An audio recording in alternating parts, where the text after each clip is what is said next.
bago tayo patuloy sa ating aralin, ito ang mas maganda ang tawag ng ating aralin. Paulo, narito ang ating alitutunin sa ating silid-aralan. Basahin na, Paulo. Ano itong tuloy? Makinig na mabuti sa guro, iwasan ang pagkikipag-usap sa iyong katabi, iwasan ang paglabas sa mga klase. Itago ang iyong mga sangkot. Naintindihan ba ang ating tutunin, class? Opo! Dapat nating sundin yan sa loob ng ating silid-aralan. Maliwanag ba? Opo! Yan. Ngayon, bago tayo magsisimula sa ating gawain o sa ating aralin, ay tayo muna ay magbabalikan. Ano nga ulit ang pinalakay natin, Ivy? Patungkol ko sa gender. Mahusay, salamat, Ivy. Rachel, i-definition ko nga ano kaya ang pinagkaiba ng gender at sex. Pag sinabi po kasi natin sex, sir, ito po yung biological na katangian ng isang tao mula po na siya ay dinaanak. Ang gender naman po ay ito yung nakabase sa kung ano yung ibinibigay na rule ng society at pati-pati ng isang tao yung sarili niya sa komunidad. Mahusay, salamat sa mga kagulang ng ilan. May para sa karandagan, para sa konsepto ng gender at sex, pakipaliwanag mo pakisabi sa inyo.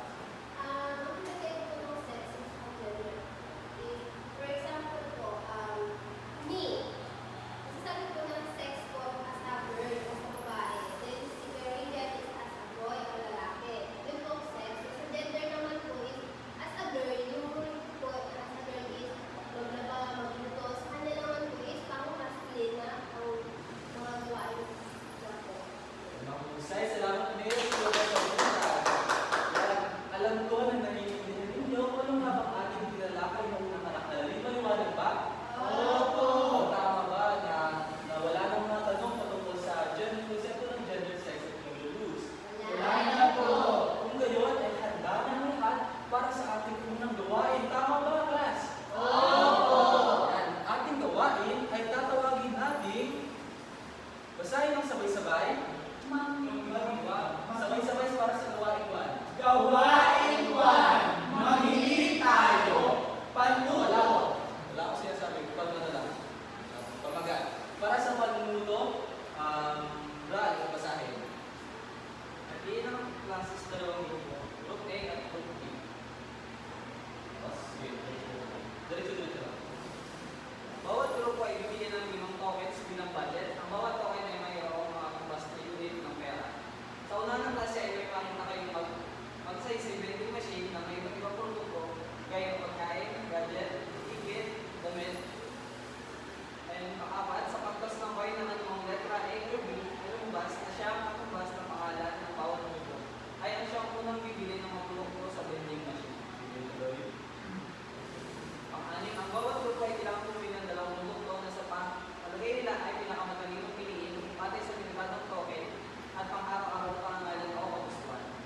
Then, ito, bibigyan ng 3 minuto sa pagpili. Then, iulog ng grupo ang token sa vending machine stand na nagpiling ng produkto at ipaliwanag sa class kung bakit pila ng matalinong decision. And, matapos, magbibigay ng feedback ang guro kung naampaw ang decision ng guro. Maliwanag ba sa atin sa Ramadan? Salamat, Paulo. Maliwanag ba sa atin ang panuto, class? Opo! Wala na bang katanungan? Wala na po! Para sa ating unang gawain, ang hahatiin ko kayo sa 2 grupo.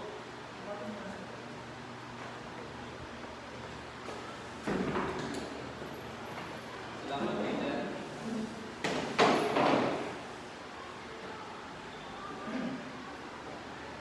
Hahatiin ko kayo sa 2 grupo. Bea, dito kayo na 3 kayo ni Paulo, 2 kayo ni Atala. 3 kayo.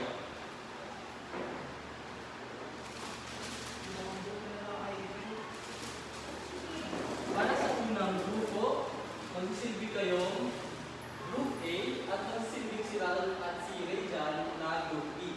Bibigyan ko kayo ng tig-5 token. Meron itong kalagay ng 10 pesos. Magkakalagay ito ng 10 pesos kada isa.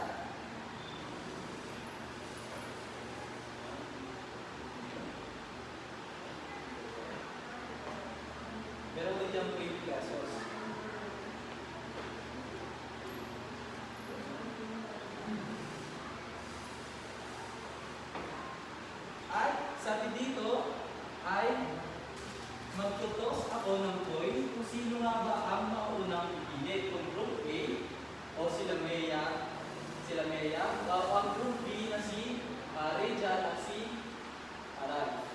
Para sa unang pipili, narito.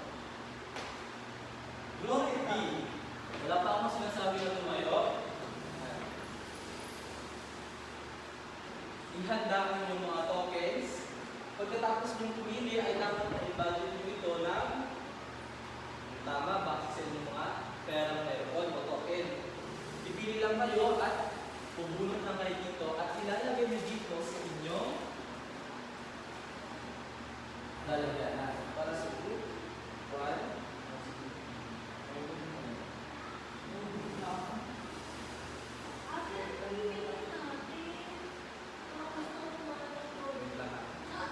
Kung sila natin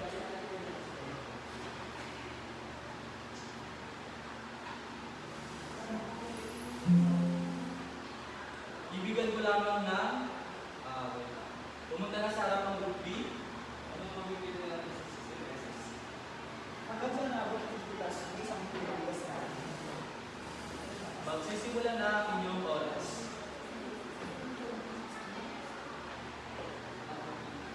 Tandaan na meron lamang kayo 3 minuto para pumili ng mga produkto.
sa inyong salamat. At ngayon ay inaanyayahan ko na pumunta sa harap ang Group B para ipaliwanag ang kanilang binili o kuha. Sabihin niyo muna kung ilan ito po ang token ninyo. Tapos paliwanag ninyo kung bakit yun. Class, makinig po. Hindi, class. Good morning, classmates. Good morning. So, ito na po yung nabili natin ni Ralph para sa amin. Gawain! Nilalaman po kami ilang halagang coins natin, 60 pesos. So hanggang saan na ang 60 pesos namin? So ang nabili namin ay wala na. Meron lamang kami 60 pesos kaya ang nabili namin ay harina. Nagkakalaga lamang ito ng 20 pesos. Bakit ito yung nabili namin? Kasi yung halagang 2 kilo bigas ay magkano? 50 pesos. Kung bibili kami ng 50 pesos na bigas, sobrang mahal yung hindi ko kasi pera natin. So, ang nangyari ay, naghanap na lang kami ng pang-substitute doon sa bigas na pwede rin natin sa pangkain. So, ang ginawa namin ay, harina. Ang pangalan namin ni ay over 20 pesos. Dahil kailangan si Ray sa pag-ubig. Kasi ito namin yung weight. And then, kung gagawin kayo sa bonsai, kailangan mo naman disinfect bago mag-weight ng So, yun lang po yung nabili namin sa halagang 60 pesos. Dahil yung notification sa bigas. Thank you, sir. Salamat. Bigyan natin ng, ano kaya natin ang magandang bigay ng clap sa Group B? Oh, ang galing. Sige nga, Ivy, paano yun? Ivy? Sige. Wow, ang galing! Ayan, bigyan mo si Ivy. Ito kayo ang lahat. 1, 2, 3, go! 1, 2, 3, 1, 2, 3. Wow! Galing! Ayan, napakahusay, Group B.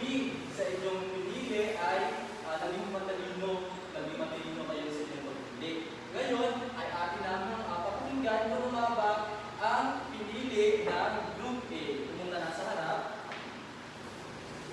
Paliwanag mo na kung ilan o sabihin mo na kung ilan ang pera ang nagawa mo. Meron po kaming 70 pesos. At ito po yung mga nabili namin sa halagang 70 pesos. Okay, una po namin pinilinis yung tubig kasi di ba, kung mapapansin nyo ngayon yung yung palawit sobrang rin, di ba? Mahalaga na dapat tayo is hydrated. Kasi di ba, possible na may stroke tayo sa sobrang rin. So, yun po kami ng tubig na nagkakalaga na 30 pesos. Next naman is fish na nagkahalaga ng 30 pesos. Since mabigas naman na kami sa bahay, at ulam na lang yung ulam, pagkakasyahin na namin itong isang sirasang isda sa tatlo. Since ito, hindi naman siya sa ulam. Kaya yung next namin na kinuha itong pang-massage na machine. Kasi di ba, like, ganitong magiging yung panahon, mahalaga din na yung katawan natin is ma-relax. Ayan, kaya ba ako? I think 10 pesos lang po. Ang galing naman ng Group A. Mahalaga ng po. Salamat sa inyong paliwanag. Bigyan natin, ano kayo magandang ibigay ng clap leader? Darn lang, sir. Dahil ang clap. Tumayo ang lahat. Sabihin mo na. Dalawa ko na ha. 1, 2, 3. Ding ang bato! Kailangan matigas ha. Okay, 1, 2, 3, go! 1, 2, 3. Ding ang bato! Yan. Salamat class sa inyong partisipasyon. Ngayon naman ay ating nang sasagutin ang mga pang-prosesong tanong na aking hinanda. Basahin nga, Ivy, ang unang tanong. Paano nyo pinoseso ang pagpili o pagpili ng produkto? Base sa inyong pinili kanina sa Group A. Base po sa binigay mo kong budget sa amin kanina, sir, pinagkasya po namin yun at pinilip namin po. Ano ba yung mabibili namin sa halaga sa 70 pesos? So, po yung ginawa namin proseso sa pagpili ng produkto. Salamat, Ivy. Ralph, basahin sa pangalawa at sa duling. yung kwenta yung inyong kabuhang sa iyo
Layunin, natatalakay ang konsepto at salik na nakaapekto sa demand sa pang-araw-araw na pamumuhay. Una, naipaliliwanag ang kahulugan ng demand sa pang-araw-araw na pamumuhay. Pangalawa, nasusuri ang mga salik na nakaapekto sa demand. Pangatlo, nailalapat ang pagiging matalinong mamimili sa pagtugon sa mga salik na nakaapekto sa demand. Salamat, Rejan. Ating pag-aaralan ay patungkol sa demand. Ano nga ba ang demand? Sa palagay ninyo, ano ba yung demand? Oras. Mga pangangailangan ng isang tao sa pang-araw-araw na pamumuhay. Yun, mga pangangailangan ng mga tao sa pang-araw-araw kung saan tayo ay bumibili ng mga produkto, ng mga servisyo. Yun ang tinatawag na demand. Salamat, Ralph. Pangalawa, ano kaya ang batas ng demand o law of demand?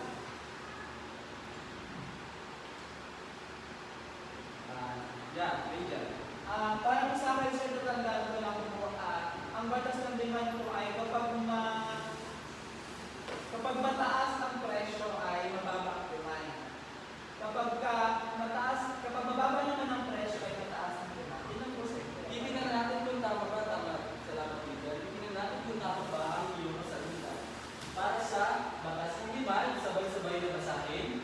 Nakasaad sa batas ng demand o law of demand na magkasunod o inverse na ugnayan ang presyo sa quantity demanded ng isang produkto. Kapag tumaas ang presyo, bumababa ang dami ng gusto o kayang bili. At kapag bumaba naman ang presyo, tataas ang dami ng gusto at kayang bili. Salamat sa inyong pagbasa.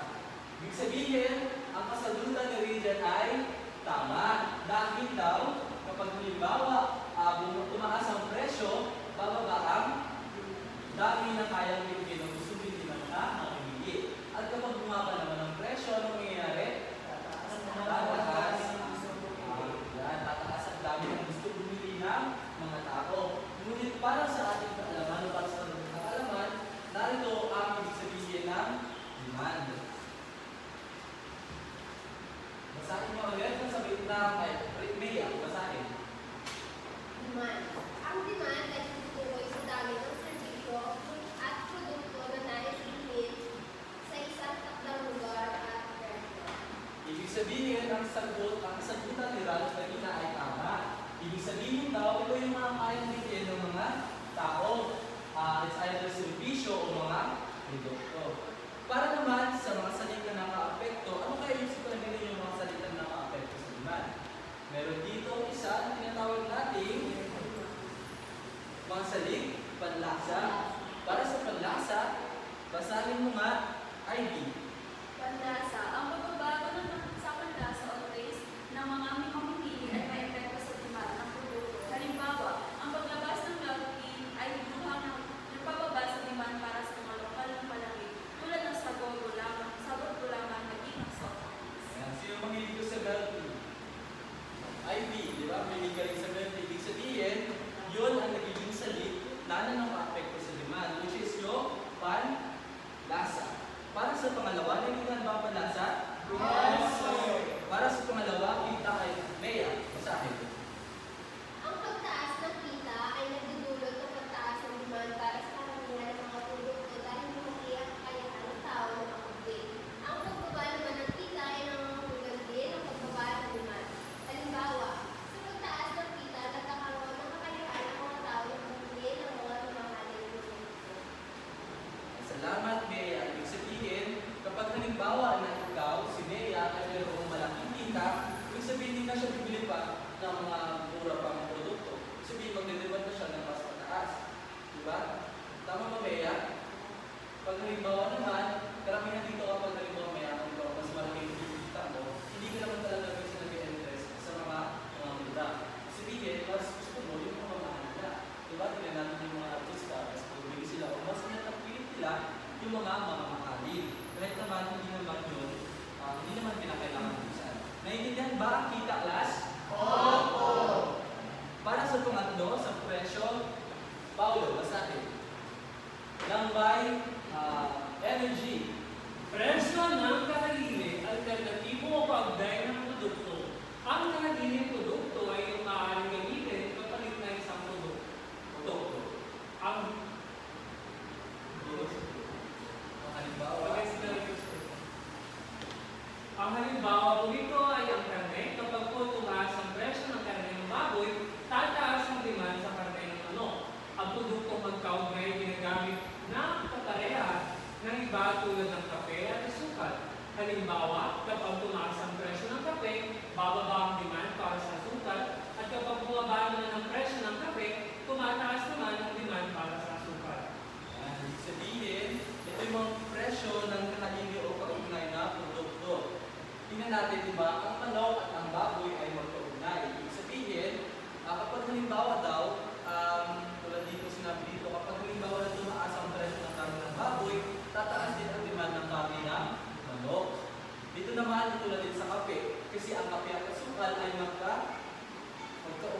tumataas naman ang demand para sa kasuhan. Naiintindihan ba ang presyo ng kahalili?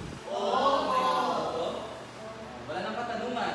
Wala na po. Para sa pang-apat, bilang ng mga mamimili ral, basahin ng may galak. Bilang ng mga mamimili, malaking populasyon ay nangangahulugan ng maraming pangangailangan para sa mga kalakal at serviso. Mas marami ang mamimili kung mas malaki ang populasyon. Halimbawa nito ay sa mga barangay na mayroong malaking populasyon, malaki ang demand sa mga produkto at servisyo dahil sa malaking pangangailangan ng mga tao. Dahil sa malaking populasyon. Yun ang gusto. Salamat daw. Ibig sabihin daw, kapag halimbawa ng maraming tao sa isang lugar, mas madami ang pangangailangan ng tao. Ibig sabihin na lamang dito, katulad dito, sinabi dito, kapag sa isang barangay na mayroong malaking populasyon, malaki daw yung demand ng mga produkto. Katulad dito sa Puerto Princesa, di ba? Katulad ng mga servisyo, dahil daw sa malaking pangangailangan ng mga tao dahil sa malalaking populasyon. Kapag halimbawa naman maliit ang isang populasyon ng isang lugar, ano kayo mangyayari? Ano kayo mangyayari sa demand? Kapag kunti lang sa isang barangay, kunti lang ang tao, tapos nagbenta ka, Wala kang kita or mababa yung kita mo, which is yung magpapagpapag mo is matutugin. Negosyo mo ba yung salamat Ivy sa inyong mahusay na kasagutan. Ibig sabihin, nakadepende yung demand sa dami ng tao sa isang lugar. Naiintindihan ba bilang ng mamimili? Wala nang katanungan. At para sa last, ito ay inaasahan ng mga mamimili. Raylan, masabi ng may galak. Inaasahan ng mga mamimili. Ang inaasahan ng mga mamimili ay nakapatungkol sa inaasahan nila sa hinaharap. Halimbawa nito ay kung inaasahan ng mga mamimili na tataas ang presyo ng mga bilihin sa susunod na araw, daragdagan nila ang produktong kanilang bibilihin sa kasalukuyan. Ibig sabihin daw, kapag halimbawa na tataas daw ang presyo ng mga bilihin sa susunod na araw, ibig sabihin, titignan nila dito yung sa future o sa susunod na mangyayari. Sa halimbawa dito, kapag halimbawa daw, inaasahan ng mga mamimili na tataas daw ang presyo ng mga bilihin sa susunod na araw, dadalagdagan nila yung mga produktong kanilang bibilihin sa kasalukuyan. Kasi, ibig sabihin daw, para nagkaroon sila ng protection na kasunod na araw ay, o sunod na araw na ito ay maaaring tataas ang presyo. Pero alam niyo ba na mayroong kaugnay nito sa forwarding, which is bawal, di ba? Kapag halimbawa na alam natin na ang isang produkto ay mataas, ang iba ay ginagawa nila ay nag-forward sila, which is dapat ay sapat lang ang ating binibili para sa future o para sa future sa pamilya natin. Yan. Naiintindihan ba ang mga saling na naka-apekto sa demand? Yan. Ngayon, ay titignan natin ang pamamaraan sa pagpapakita ng konsepto ng demand. Titignan natin ito ano nga ba ibig sabihin ng demand curve. Basahin, Mea.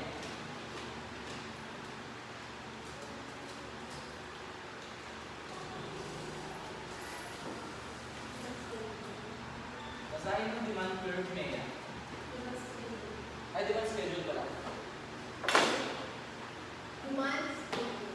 Isang talaan na nagpapakita ng dami na kayang bilhin ng mga mamimili sa iba't ibang presyo. Ito ang halimbawa ng demand schedule.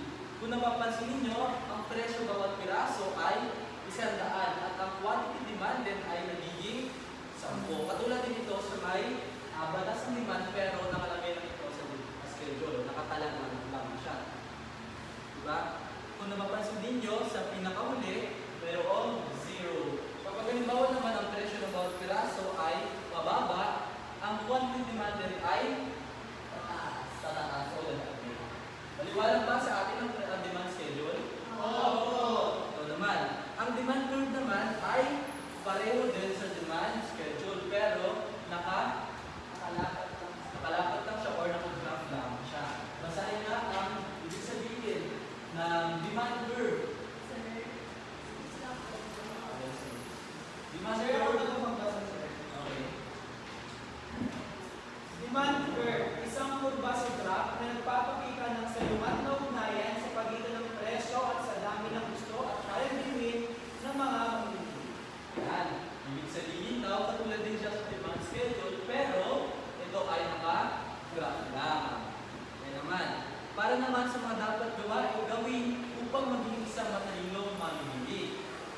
una ay basahin yung IB. Una, iwasan ang pagsunod sa uso sa moda ng gamit at gamit dahil sa pagtaas sa demand at nangangulugan ng pagtaas ng presyo ng mga produkto. Ibig sabihin daw kapag halimbawa na mayroong mga uso, di ba, nakita natin kadalasan na scroll kayo sa TikTok, sa Facebook, pag nakita kayo mga trend, ginagaya nyo. Tama ba, IB? Ibig sabihin daw dapat na iwasan natin yung pagsunod sa uso. Pangalawa naman, Rayjan, Pangalawa, magtipid at huwag bumasta ng higit sa kinikita. Dapat ay nasa tamang antas lamang pagbasta. ikaw ba, Rayjan? Nasa tama ba yung pag-agasya? Opo. Sigurado? Bilang isang mag-aaral? Opo. Kasi po, malami po kasi kami kailangan bayaran. So, binabudget lang mo namin yung allowance po na meron kami sa ako na naman namin pinili. At kaya namin pinili. Kaya dapat natin isa alang-alang ang mga dapat gawin kung mag-isang matalinong mamimili. At narito naman, yan, susubukin natin kung ano nga ba ang tutunan ngayong araw na ito base sa ating tinalakay. Base dito sa ating tinalakay, tayo ay magkakaroon ng pangalawang gawain tatawagin natin sabay-sabay na basahin para sa pamagat. Demand sorting race. Napapansin ko na para matamlay ng iba. Basahin ng may galak. Demand sorting race. Para sa pagluto, may aral. Basahin. Pinaka- Sa dalawang grupo. Bawat grupo ay pipili ng dalawang representante na bibigyan ng dalawang token. Gamit ng dice, tatapon niyo po ng mga representante. Ang bilang na lalaro sa dice, ang magtatakda kung anong scenario card ang nakalagay sa loob ng vending machine. Ang mapupunta sa grupo. Babalik ang representante sa grupo at pag-uusapan kung anong salik ito, isang minuto para sa pag-uusap. Pagkatapos ay babasahin ng malakas na nakalagay sa scenario ang card sa klase. Tutuuin yung grupo kung anong salik ang nakabas nito. Pagkatapos ng lahat ng turn, paliwanag kung bakit kayo ng salik na pinili niya. Then, last, kung bibigay ng feedback ng guro at tatamang ang hindi ang pangsabi. Maliwanag ba ang ating panutulas na matag? Opo. Maliwanag ba? Walang kapatanungan. Wala na po. Yan. Sa parehong grupo kanina, narito ang Group A at narito ang Group B. Maghahanap kayo ng tag-isang representante. At pumunta rito sa harap, bali na kayo pumunta. Ano? So, yan. Kung nakikita niyo dito, ay meron tayo dito mga scenario cards. Nakikita niyo ba? Meron ako ditong dice. Kapag nyo mo kung anong lalabas dito sa dice na itatapon ng bawat representante, Paulo harap. Dito kayo harap. Yan. Ay siyang scenario card ang kanilang sasagutan. Ibig sabihin, bibigyan ko kayo ng tig na dalawang scenario card. Para sa unang grupo, maaari mo itapon ng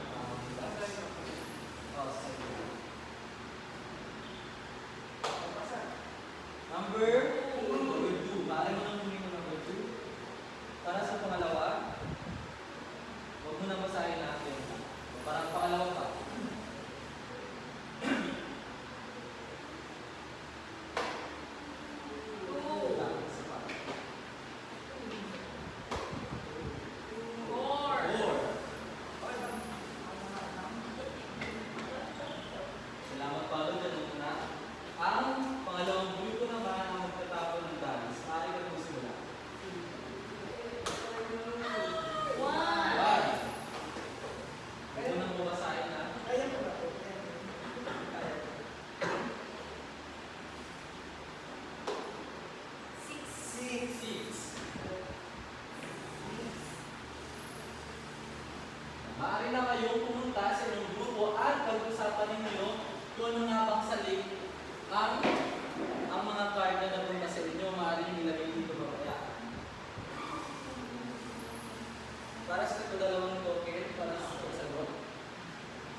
ilagay nyo dito, ilagay dito, pasok nyo.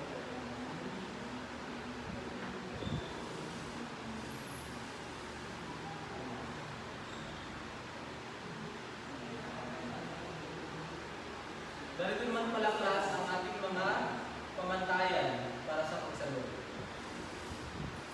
Wait lang class, basahin mo natin ang ating pamantayan.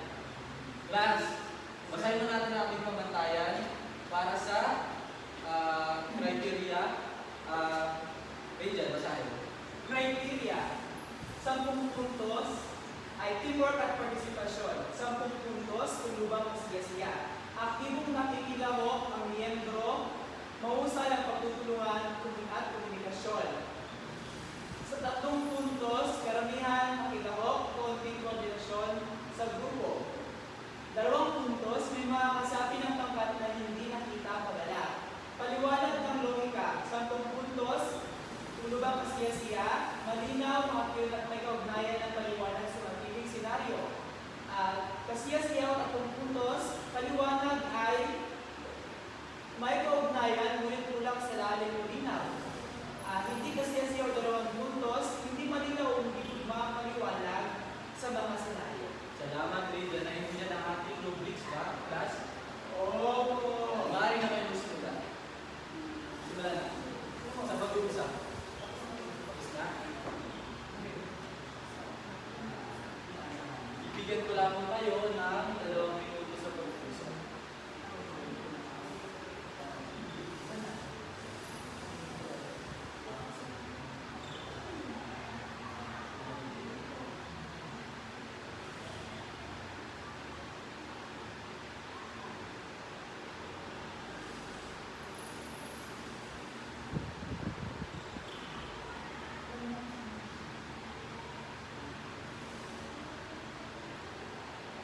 Tapos na.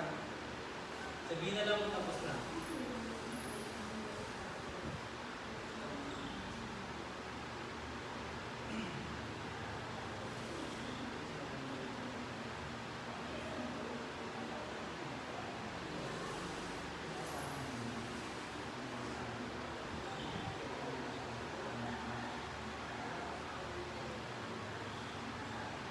Tapos na?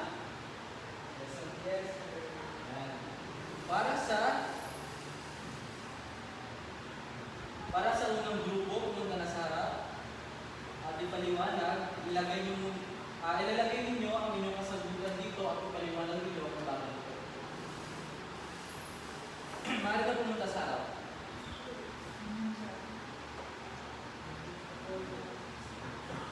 Sabi dito, kamusta? Para sa una.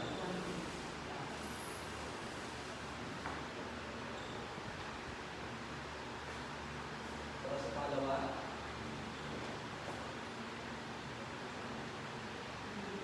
Yan. Ipaliwanag ninyo kung ano nga ba o bakit ninyo inilagay ito sa unang salik ay panlasa at presyo ng haligi. Paliwanag. Para, ito pa yung nasa, ano ba tapos sa akin? Usong-uso ngayon ang love team, kaya kahit mahal pa to pa rin sa mga bataan. Nilagay po namin siya sa panlasa, sinasabi ko doon is, kung ano yung pato or ano yung bago sa panlasa ng mga tao, yun po yung bibili nila or yun po yung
Ngunit dahil sa inyong maliwanag kanina sa ating unang gawain, kayo ang magkakaroon ng tig 20 points. Yay! Naliwanag ba sa atin ang mga salik na nakapekto sa demand? Salamat class sa inyong partisipasyon sa ating gawain. Ngayon naman ay magkakaroon naman tayo ng pangatlong gawain. Handa na ba ang lahat? Para sa ating pangatlong gawain, basahin ang pamagat.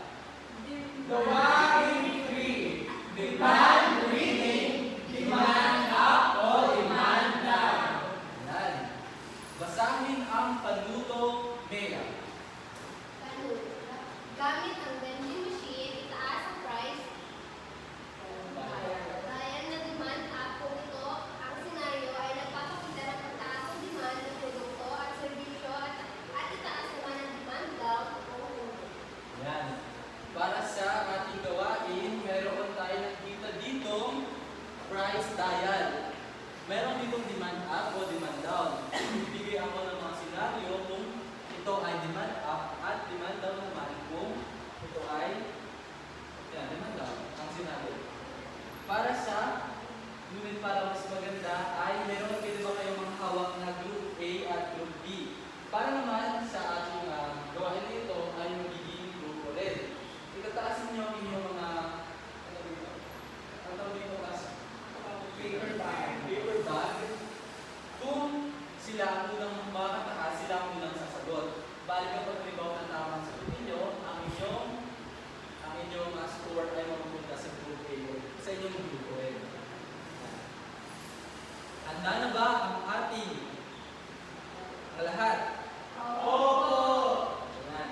Para sa una, basahin muna ng sabay-sabay. Ayon sa Department of Agriculture o DA, mag-i-import ang Pilipinas ng 150 tonelada pabalang bigas sa Vietnam.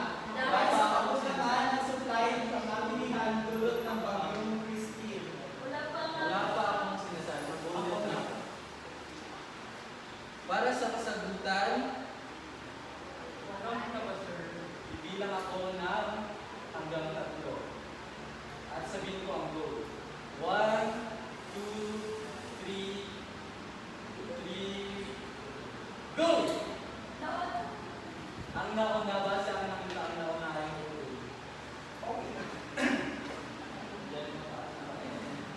Yan. Demand up. Tama ba? Opo! Tingnan natin. Ang kasagutan ng group A ay Tama. tama. Demand up. Ang kasagutan ng mga isang puntos.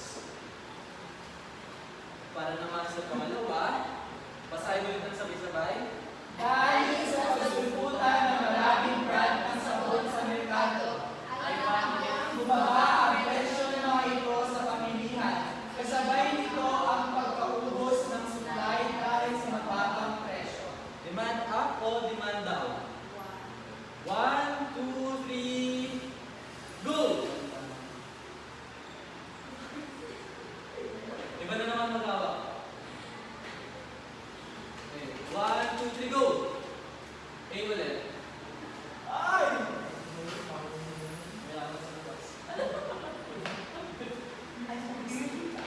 Demand down down.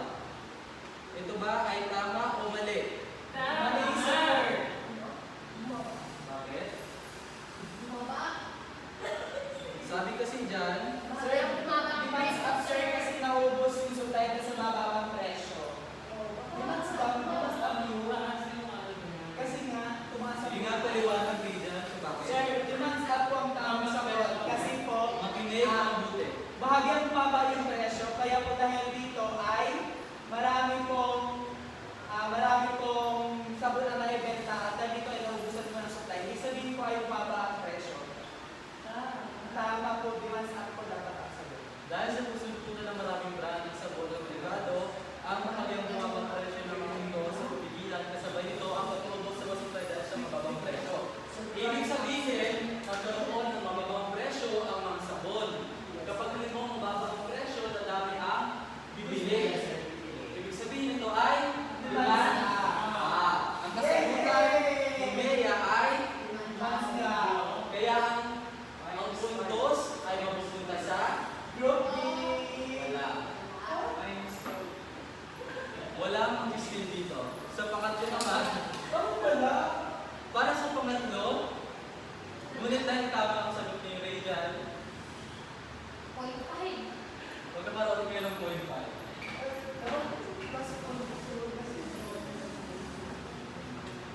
At para naman sa pangatlong scenario, basahin ulit ng sabay-sabay. Nagtayo ng gasoline station si Lynette sa kanilang lugar sapagkat malayo sila sa bayan. Dahil dito, dumagsang maraming motorista upang magpagasolina kahit na pahagyang mataas ang presyo nito kumpara sa kanilang presyo sa merkado. 1, 2, go! Demands up, sir. Bakit? Kasi sir, kahit na wala masyadong gasoline station sa lugar nila, kaya tayo sila ng gasoline station. Kahit na sir, kahit na mataas ang presyo ng gasolina kumpara sa presyo sa bayan, dahil walang kahali o wala ibang pamimili ang mga motorista, sa kanila pa rin bumibili. So dahil dito mataas pa rin ang demand. Ayan, salamat sa kasagutan. Ito ay taas na. Ang kasagutan ng Group B ay tama na Yay! ay Uy, B. basic. Para naman sa pang-apat na basahin lang sabay-sabay. Bumagsak ang supply ng iba't ibang klase ng isda sa palengke. Kaya naman bumaba ang presyo nito. 1, 3, go! Group 1.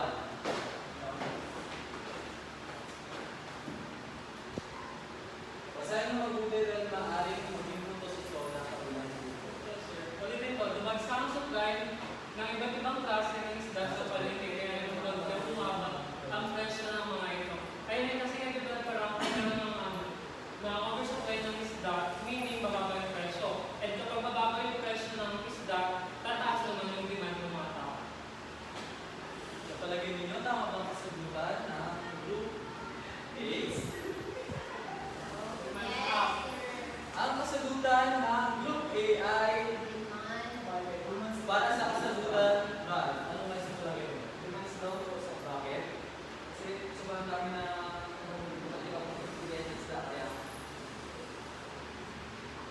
kaya mas bumaba yung presyo nito. Ang kasagutan ng Group A ay mali. At ang tamang sagot ay demands daw kasi nga dumami na. Sabihin marami na yung tao ay mas hindi na sila Sir, paliwanag lang po. Bagaman po, sir, babago yung presyo ng isda, hindi po ibig sabihin na marami ng pili. Kasi nga po, dahil sa maraming supply ng iba't ibang klase, nakalagay po sa iba't ibang klase, ibig sabihin, sir, mas maraming pabilihan ng isa ang pili. So, bababa pa yung demand for isda. Okay, tama ang iyong kasagutan. Ang puntos ay ay para sa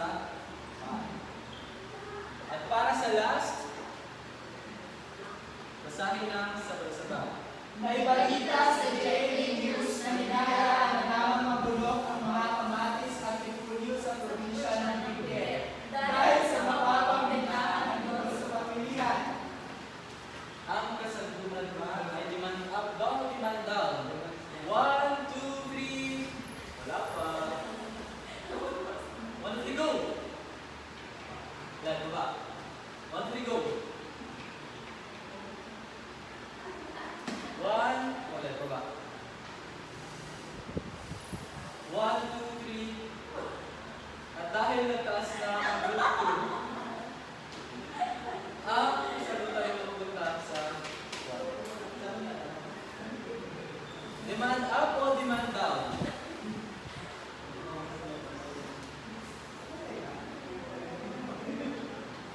Bilisan ang kasagutan. Ay, coaching.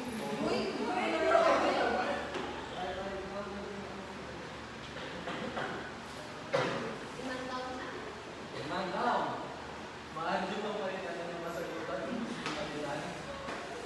Para sa 5 segundo. 5, 4, 3, 2, 1. Okay, ang sagot ng group, ano mo Kuya? Ang sagot ng group A ay demand down. Kaya ang sagot nila ay Tama. Lagyan nyo tama o mali? Tama. Po. Ang sagot nyo ay Tama. tama.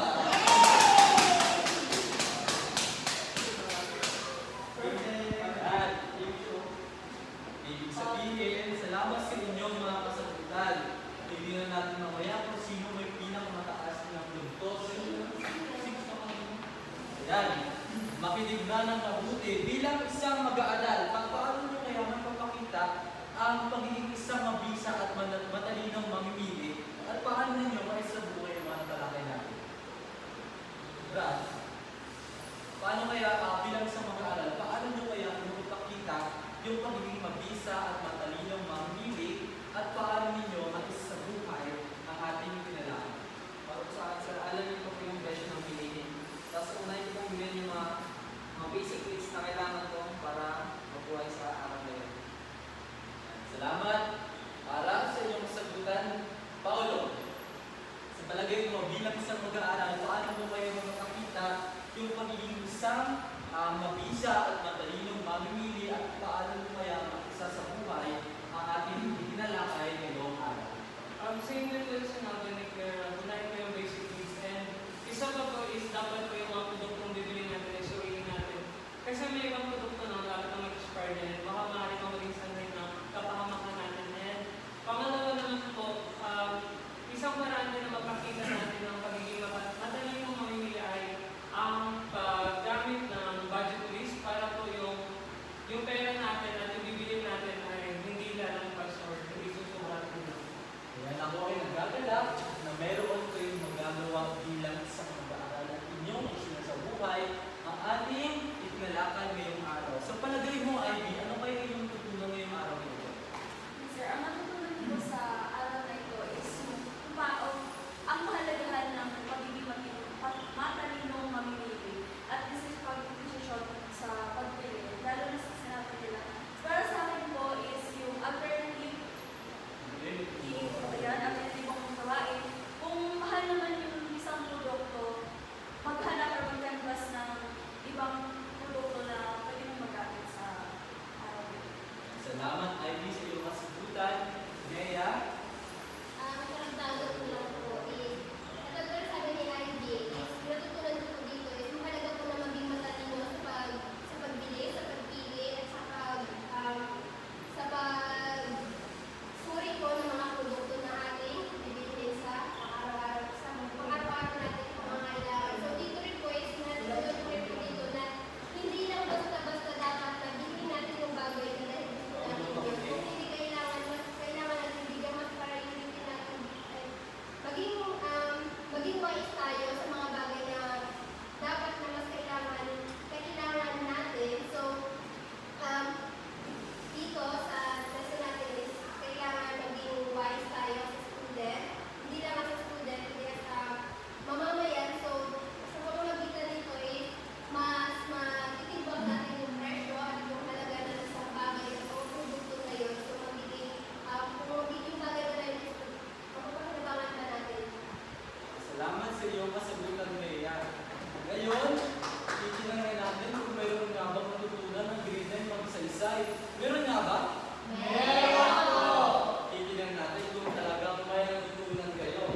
At tayo ay sumasagot na sa ating tayakin. Hindi ka tayo sumasagot.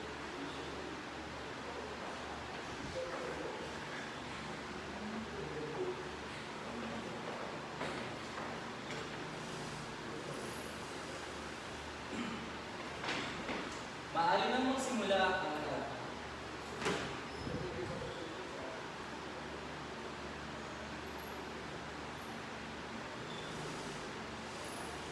Sabihin ko kayo ay tapos na. Tapos sir. Tapos na ba ang lahat? Ating sagutin isa-isa ang inyong mga kasagutan para sa number 1, letter A, C, T, at letter C. Sino ang naka-perfect? Sir. Ibig sabihin lahat ay talagang nakinig at mayroong natutunan sa aking sinaluwang klase. Palakpakan ninyo yung mga sagot. Para naman sa ating sinagawa kanina, sa palagay ninyo, sino kaya ang nanalo? Lugi po. Oy, 5 lang yan, sir. Ilan po lahat? 41. 41. 41 sila.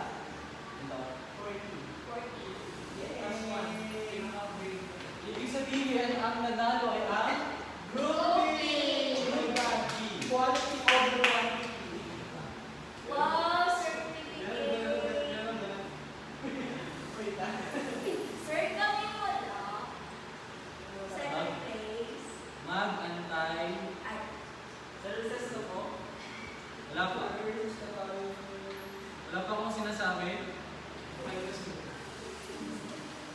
Para sa Group B, pumunta sa harap. Dalawa. Kayo ang manalo sa ating wala pa kanino. At para sa Group A, narito ang inyong sertipiko bilang isang first runner-up. Salamat sa inyong partisipasyon, class. Ngayon ay ito ang ating takdang aralin. Basahin nyo na sabay-sabay. Takdang aralin, kapanuyo, kapayanin, Pagpipigil ang iyong lalayo sa nakatatanda sa iyong tahanan. Ipasagot sa kanya ang mga sumusunod na tanong. Yan. Ayan, class.